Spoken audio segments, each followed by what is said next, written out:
Hi guys, good morning to all of you. Welcome to Jharkhand education hub. मैं हूं रितेश और आप लोगों का बहुत बहुत स्वागत है आज के इस धमाकेदार सेशन में। आज है 6 जून और 6 जून से झारखंड के जितने भी इंपॉर्टेंट करंट अफेयर्स बनेंगे, आज के इस क्लास में हम उन करंट अफेयर्स के बारे में प्रॉपर बात करने वाले हैं, चर्चा करने वाले हैं। तो चलिए क्लास को शुरू करते हैं।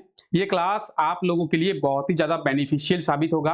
आप झारखंड के किसी भी एग्जाम का प्रिपरेशन कर रहे हैं, ये क्लास आप लोगों के लिए बहुत ही ज्यादा बेनिफिशियल रहेगा। आप जेपीएससी के एस्पिरेंट हो या फिर आप जेएसएससी के एस्पिरेंट हो, चाहे आप झारखंड पुलिस की तैयारी कर रहे हो या फिर किसी अन्य एग्जाम की तैयारी कर रहे हो, ये क्लास आप लोगों के लिए बहुत ही ज्यादा हेल्पफुल साबित होगा। तो इस क्लास को रेगुलर बेसिस पे ले।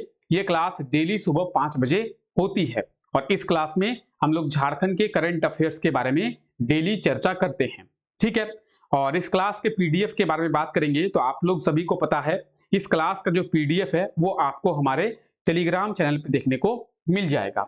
टेलीग्राम पे आप लोगों को सभी क्लासेस के पीडीएफ मिलेंगे, नोटिफिकेशंस मिलेंगे, अपडेट्स आपको देखने को मिल जाएंगे। इनफैक्ट टेलीग्राम पे आप लोगों को झारखंड की वैकेंसी डिटेल्स भी मिल जाएगी। तो इसीलिए आप लोग टेलीग्राम चैनल को ज्वाइन कर ले।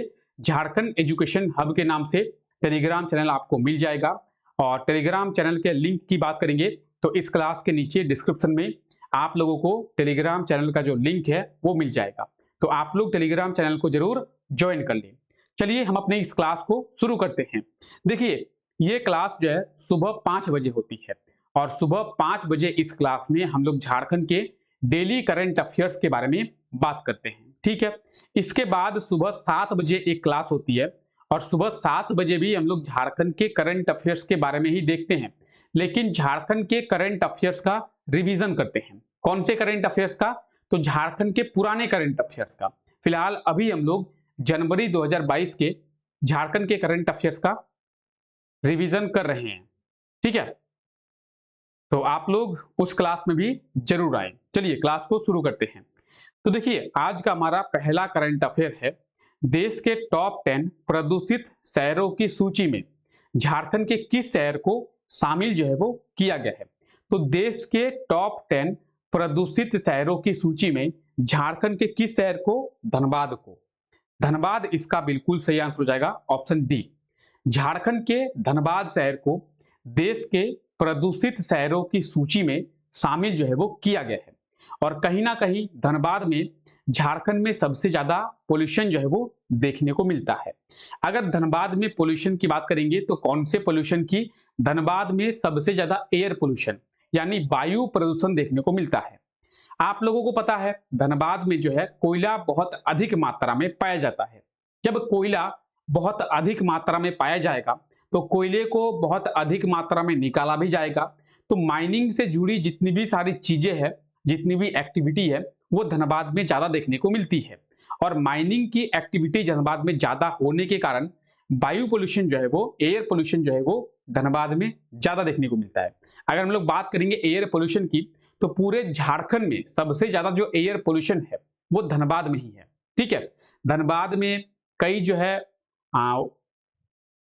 इलेक्ट्रिसिटी प्लांट भी है, जिसे हम लोग बिजली प्लांट कहते हैं। बिजली प्लांट में होता क्या है, तो कोयले से बिजली का उत्पादन किया जाता है। कोयले को जलाकर, जब कोयले को जलाकर बिजली का उत्पादन किया जाएगा तो आप लोग भी समझ सकते हैं कोयले को जलाने से उसका धुआं जो है वो वातावरण में फैलेगा। वो भी एक मीडियम है वायु पोल्यूशन को बढ़ाने का। तो धनबाद में कई सारी एक्टिविटी होने के कारण धनबाद में जो वायु पोल्यूशन है यानी एयर पोल्यूशन है, वायु प्रदूषण, वो सबसे ज्यादा है। और देश के टॉप 10 शहरों में धनबाद को जो है वो शामिल कर लिया गया है। अब बात करेंगे देश के टॉप 10 शहरों की, तो इसमें झारखंड का केवल धनबाद शहर ही है। झारखंड में केवल धनबाद शहर को ही शामिल किया गया है, क्योंकि आप लोगों में से बहुत लोगों के मन में ये चल रहा होगा कि सर जमशेदपुर में भी पोल्यूशन जो है ज्यादा देखने को मिलता है, रांची में भी पोल्यूशन जो है वो ज्यादा देखने को मिलता है। क्या जमशेदपुर और रांची को भी शामिल किया गया है? तो ऐसा नहीं है, केवल धनबाद को ही देश के टॉप 10 प्रदूषित शहरों की सूची में जो है वो शामिल कर लिया गया है। ठीक है। तो आप देखेंगे हाल ही में एक सर्वे किया गया है और इस सर्वे के अनुसार झारखंड का सबसे प्रदूषित शहर जो है वो धनबाद को बताया गया है। और देश के टॉप 10 प्रदूषित शहरों में झारखंड के धनबाद शहर को शामिल जो है वो किया गया है। तो आप सोच सकते हैं धनबाद में जो है पोल्यूशन जो है वो ज्यादा देखने को मिलता है। धनबाद में कोयला बहुत अधिक मात्रा में पाया जाता है। आप जानते होंगे धनबाद को कोल कैपिटल ऑफ इंडिया यानी भारत की कोयला राजधानी के रूप में जाना जाता है। धनबाद में भी जो झरिया कोलफील्ड है वहां पे बहुत अधिक मात्रा में, झरिया कोलफील्ड में बहुत अधिक मात्रा में और हाई क्वालिटी का जो कोयला है वो पाया जाता है। ठीक है, तो चलिए आगे बढ़ते हैं। आप लोग इस चीज को याद रखेंगे। अब धनबाद की बात करते हैं तो आप ये झारखंड के मैप में धनबाद देख पा रहे हैं। धनबाद की बात करेंगे 1956 में, 1956 में धनबाद की जो स्थापना है वो किया गया था 1956 में। ठीक है, और धनबाद को कोल कैपिटल ऑफ इंडिया यानी भारत की कोयला राजधानी के रूप में जाना जाता है। ये तो आप लोग सभी जानते हैं। पश्चिम बंगाल के साथ यानी वेस्ट बंगाल के साथ ये जो अपनी बाउंड्री है वो शेयर करता है। साथ ही साथ बोकारो, गिरिडीह और जामतोड़ा, बोकारो, गिरिडीह और जामतोड़ा झारखंड के 3 जिलों के साथ ये जो अपनी बाउंड्री है यानी सीमा है वो साझा करता है। धनबाद में एक और चीज फेमस है जो है IIT ISM। क्या है? IIT ISM। और IIT ISM जो है वो झारखंड का एकमात्र IIT कॉलेज है। धनबाद में ही स्थित है IIT ISM। तो इसे भी आप लोग याद रखेंगे। IIT ISM की स्थापना 9 दिसंबर 1926 में किया गया था लॉर्ड इरविन के द्वारा। ठीक है, किसके द्वारा? तो लॉर्ड इरविन के द्वारा 9 दिसंबर 1926 में IIT ISM की स्थापना की गई। वर्ष 2016 में, कब? 2016 में IIT ISM को IIT का दर्जा दिया गया था। 1926 में ISM का निर्माण तो किया गया था लेकिन ISM को केवल ISM यानी इंडियन स्कूल ऑफ माइंस के नाम से जाना जाता था। बाद में 2016 में IIT का दर्जा इसे दिया गया क्योंकि IIT का दर्जा देने के लिए बहुत मांग की जाने लगी और उसके बाद IIT का दर्जा ISM को दिया गया है। झारखंड में केवल एक ही IIT कॉलेज है जो है IIT ISM। ठीक है, चलिए आगे बात करते हैं। आगे आप लोग देखिए झारखंड के किस शिक्षण संस्थान के द्वारा झारखंड के एक मिट्टी का सर्वे जो है, कैसा? झारखंड के एक नहीं, झारखंड में मिट्टी का सर्वे जो है वो किया गया है। तो झारखंड के कौन से एजुकेशनल इंस्टीट्यूट के द्वारा यानी शिक्षण संस्थान के द्वारा जो मिट्टी का सर्वे यानी मिट्टी की जांच जो है वो की गई है? अब मिट्टी की जांच की बात करेंगे तो आप लोग जानते होंगे मिट्टी की जांच एग्रीकल्चर से रिलेटेड है। मिट्टी यानी एग्रीकल्चर से रिलेटेड है। अब एग्रीकल्चर के लिए झारखंड का कौन सा एजुकेशनल इंस्टीट्यूट है? तो बिरसा कृषि विश्वविद्यालय यानी बिरसा एग्रीकल्चर यूनिवर्सिटी। कहां पे है ये? रांची में है। ऑप्शन बी इसका बिल्कुल सही आंसर हो जाएगा। देखिए झारखंड में एग्रीकल्चर से रिलेटेड जितनी भी एक्टिविटी है वो BIU यानी बिरसा एग्रीकल्चर यूनिवर्सिटी ही करती है और बिरसा एग्रीकल्चर यूनिवर्सिटी के द्वारा पूरे झारखंड की मिट्टी की जांच की गई। और मिट्टी की जांच, आप लोग बोलेंगे सर मिट्टी की जांच किस लिए की गई, क्या रीजन है मिट्टी की जांच करने का? तो बिरसा एग्रीकल्चर के द्वारा ये पता करना था कि झारखंड की जो मिट्टी है उसमें कौन से मिनरल्स की कमी है, झारखंड के किस क्षेत्र के कौन से मिट्टी में मिनरल्स की कमी है, ताकि उनके द्वारा ये किसानों को बताया जाए कि आप अपने क्षेत्र में कौन सी खेती करें जिससे आपको जो है खेती करने में आसानी हो और आपका जो फसल है वो जल्दी जल्दी तैयार हो जाए। तो इसी आधार पर बिरसा कृषि विश्वविद्यालय के द्वारा बिरसा एग्रीकल्चर यूनिवर्सिटी के द्वारा क्या किया गया है? तो मिट्टी की जांच जो है वो की गई है। ठीक है, तो आप यहाँ पे देखेंगे बिरसा कृषि विश्वविद्यालय बिरसा एग्रीकल्चर यूनिवर्सिटी के द्वारा झारखंड के मिट्टी के ऊपर एक सर्वे यानी एक जांच जो है किया गया और इस सर्वे में ये बताया गया कि झारखंड में कई पोषक तत्वों की कमी जो है मिट्टी में देखने को मिलती है। झारखंड की जो मिट्टी है उसमें कई मिनरल्स की कमी देखने को मिलती है। झारखंड की मिट्टी में आयरन यानी लोहे की कमी देखने को मिलती है, बोरोन की कमी देखने को मिलती है, जिंक की कमी देखने को मिलती है। तो कई ऐसे पोषक तत्व हैं, कई ऐसे मिनरल्स हैं जिनकी कमी हमारे झारखंड में देखने को मिलती है। तो आप इस चीज को याद रखेंगे, झारखंड में जो है मिट्टी के ऊपर जांच या फिर मिट्टी के ऊपर सर्वे जो है बिरसा एग्रीकल्चर यूनिवर्सिटी बिरसा कृषि विश्वविद्यालय के द्वारा ही किया गया था। ठीक है, तो आप लोग जानते हैं मिट्टी में बहुत सारे मिनरल्स पाए जाते हैं। मिट्टी में मैग्नीशियम पाया जाता है, मिट्टी में सिलिकॉन पाया जाता है, मिट्टी में एल्युमिनियम पाया जाता है, मिट्टी में नाइट्रोजन, पोटेशियम, फास्फोरस, ठीक है, मैग्नीशियम, कई सारे पोषक तत्व है जो पाए जाते हैं तो झारखंड में मेनली बात करेंगे आयरन की कमी देखने को मिलती है, बोरोन की, जिंक की, तो कई चीजों की कमी जो है झारखंड के मिट्टी में देखने को मिलती है। ठीक है, और बिरसा एग्रीकल्चर यूनिवर्सिटी के बारे में भी बात कर लेते हैं आप लोगों को। बिरसा कृषि विश्वविद्यालय यानी बिरसा एग्रीकल्चर यूनिवर्सिटी की बात करेंगे, इसके बारे में भी कई बार चर्चा किए हैं। हाल ही में अभी हम लोग एक करंट अफेयर देखे थे। कौन सा करंट अफेयर? तो बिरसा कृषि विश्वविद्यालय के द्वारा गिलोय प्रोसेसिंग एंड रिसर्च सेंटर की स्थापना की गई थी, और जो देश का पहला था, यानी देश का पहला गिलोय प्रोसेसिंग एंड रिसर्च सेंटर की स्थापना की गई थी बिरसा कृषि विश्वविद्यालय की बात करेंगे 26 जून, कब? 26 जून 1981 को बिरसा कृषि विश्वविद्यालय की स्थापना जो है वो किया गया था। कहां पे है ये? रांची में है। ठीक है, चलिए आगे बात करते हैं। हाल ही में कौन से कोल कंपनी को कोयला उत्पादन के मामले में भारत सरकार के द्वारा प्रथम पुरस्कार दिया गया है? तो बात करेंगे कोल कंपनी की। आप लोग सभी जानते हैं कोल कंपनी बहुत सी है, बीसीसीएल है, एमसीएल है, ईसीसीएल है, सीसीएल है, और ये सभी जो कोल कंपनियां हैं वो कोल इंडिया की सहायक कंपनियां हैं।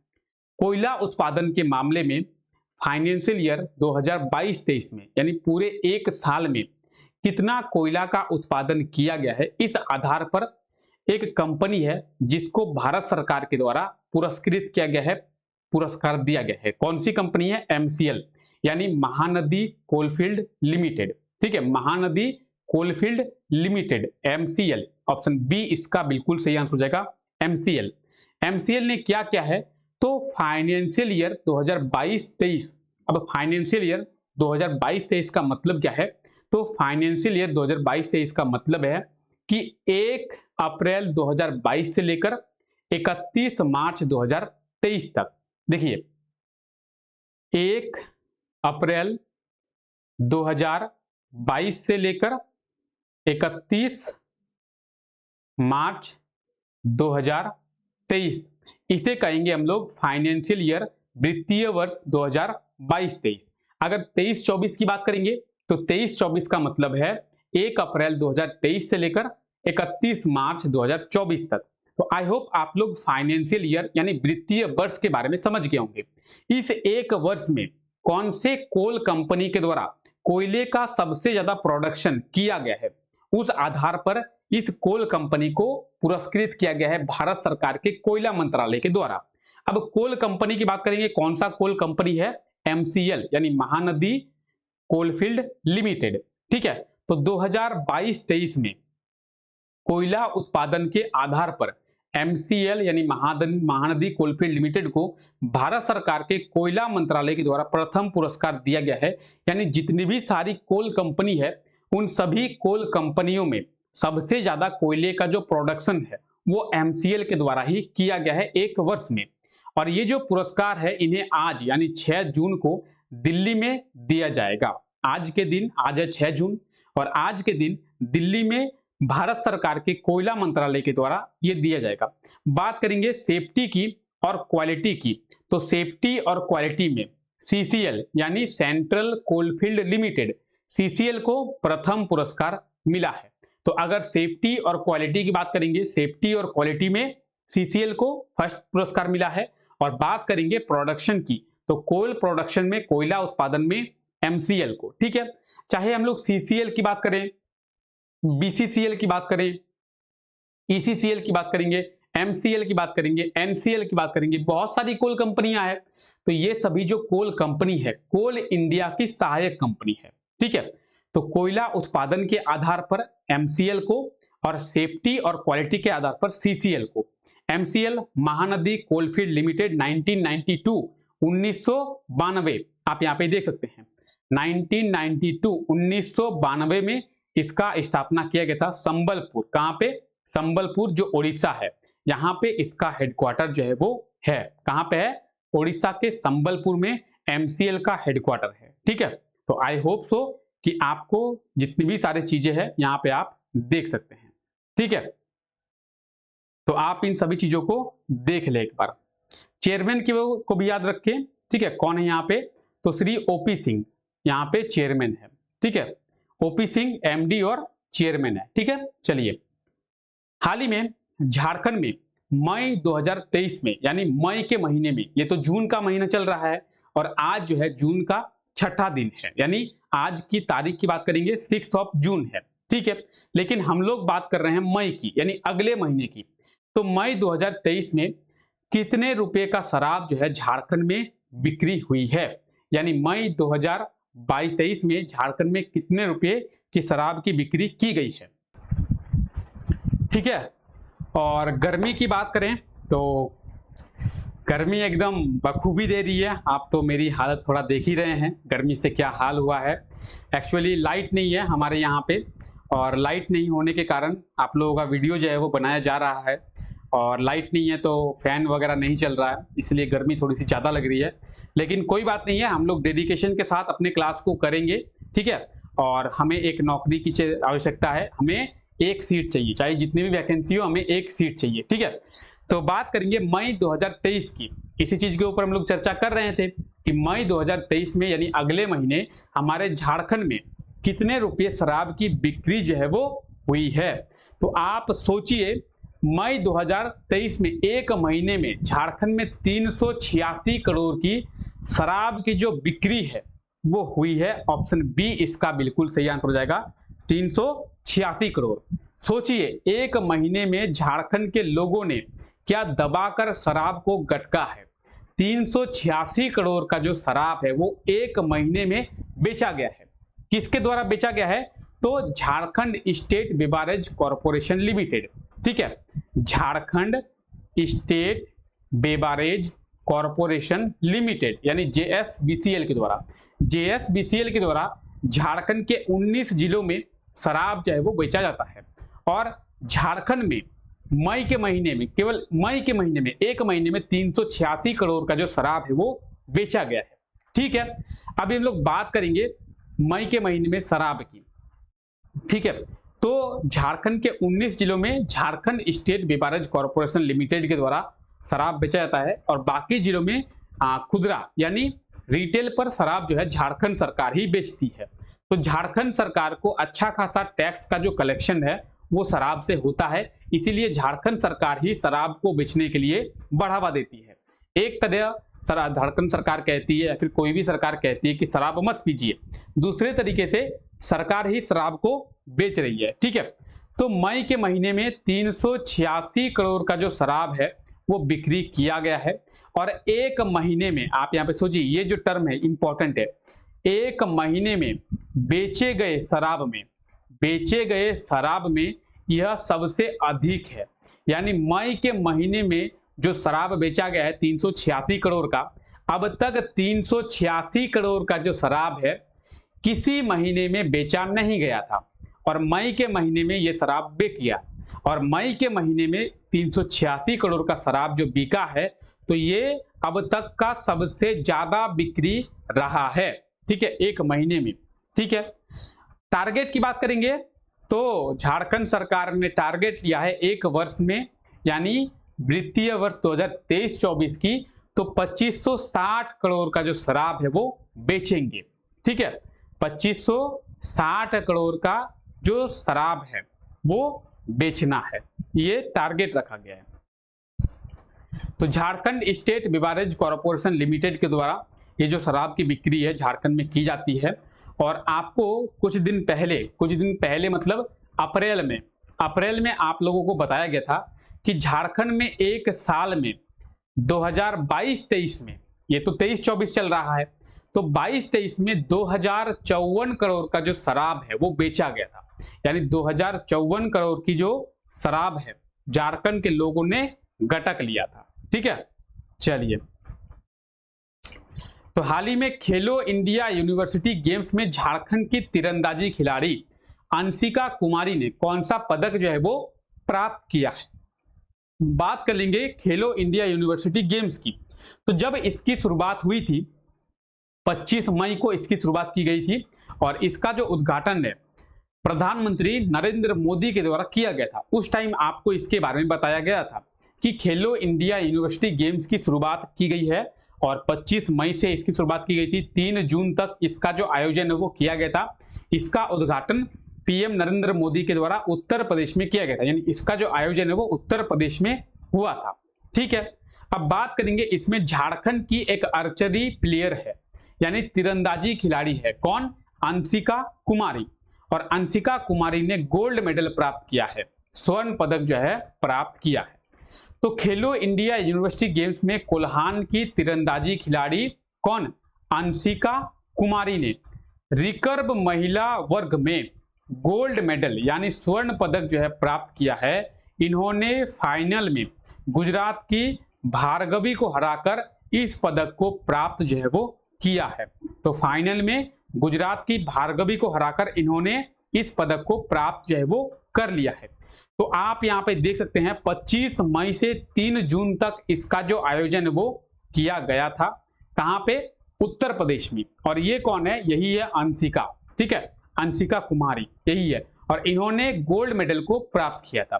तो खेलो इंडिया यूनिवर्सिटी गेम्स 2022 की बात करेंगे तो आप यहाँ पे देख सकते हैं 25 मई से 3 जून तक इसका आयोजन किया गया था। और इसमें झारखंड की अंशिका ने कौन सा पदक प्राप्त किया है? तो गोल्ड मेडल। ठीक है, स्वर्ण पदक। ठीक है, चलिए तो देखिए ये कुछ झारखंड के इंपॉर्टेंट करंट अफेयर्स थे जिसके बारे में आज हम लोग प्रॉपर डिटेल में चर्चा किए हैं। और ये जो क्वेश्चन अभी आप देख पा रहे हैं, ये क्वेश्चन आपसे कल जो है पूछा गया था। कल जब क्लास हुआ था तो कल के क्लास में आपसे ये क्वेश्चन पूछा गया था। क्वेश्चन कुछ यूं है कि हाल ही में कोल्हान प्रमंडल के कितने पर्यटन स्थल को विकसित जो है किया जाएगा, यानी कोल्हान डिवीजन के कितने टूरिज्म स्पॉट हैं जिन्हें डेवलप किया जाएगा। तो कोल्हान डिवीजन के 8 टूरिज्म स्पॉट हैं जिन्हें डेवलप जो है किया जाएगा। और टूरिज्म को बढ़ावा देने के लिए, पर्यटन को बढ़ावा देने के लिए ही कोल्हान प्रमंडल के 8 टूरिस्ट प्लेस जो है, टूरिस्ट स्पॉट जो है उसे डेवलप किया जाएगा, विकसित किया जाएगा, ताकि यहाँ पे टूरिस्ट की संख्या जो है वो ज्यादा हो। ठीक है, टूरिस्ट यहाँ पे घूमने आए। ऑप्शन बी इसका बिल्कुल सही आंसर हो जाएगा। और आप लोगों ने इसका बिल्कुल सही आंसर कमेंट करके बताया है। ठीक है, और आज के लिए आपका क्वेश्चन है, हाल ही में रांची में कितने नए ट्रैफिक पुलिस स्टेशन का निर्माण जो है वो किया जाएगा। तो रांची में कितने नए ट्रैफिक पुलिस स्टेशन का निर्माण किया जाएगा? जो भी इसका सही आंसर होगा आप लोग कमेंट करके बताएंगे कि इसका सही आंसर क्या होगा। और आप लोग डिटेल में जो अपना आंसर है उसको कमेंट करके बताएं। जिसका भी आंसर बहुत ही डिटेल में होगा और जिसका भी आंसर बहुत अच्छा होगा, उसके कमेंट को, उसके आंसर को यहाँ पे दिखाया जाएगा कि किसका जो आंसर है वो सबसे अच्छा है। तो सबसे अच्छा जिसका आंसर होगा उसके कमेंट को, उसके आंसर को यहाँ पे दिखाया जाएगा। तो आप लोग ट्राई करें डिटेल में और अच्छे तरीके से आंसर को देने का, ताकि आपका कमेंट भी यहाँ पे दिखाया जाए। ठीक है, तो कल से जो कमेंट है, जो भी अच्छा आंसर होगा उसको यहाँ पे दिखाया जाएगा, ताकि बाकी जो लोग हैं उनको भी मोटिवेट मिल सके, वो लोग भी मोटिवेट हो और उन लोगों के द्वारा भी अच्छे से आंसर को कमेंट करके बताया जाए। ठीक है, तो चलिए फिलहाल आज के लिए हम लोग इतना ही रखते हैं। आप सभी लोगों को ये क्लास अच्छा लगा होगा, आप सभी लोगों का बहुत बहुत शुक्रिया। क्लास अगर आपको अच्छा लगा है तो क्लास को लाइक कर दे, और चैनल पे अगर आप लोग नए हैं तो चैनल को सब्सक्राइब जरूर करें। मिलते हैं आप लोगों से अगले क्लास में, तब तक के लिए thank you, take care, bye bye.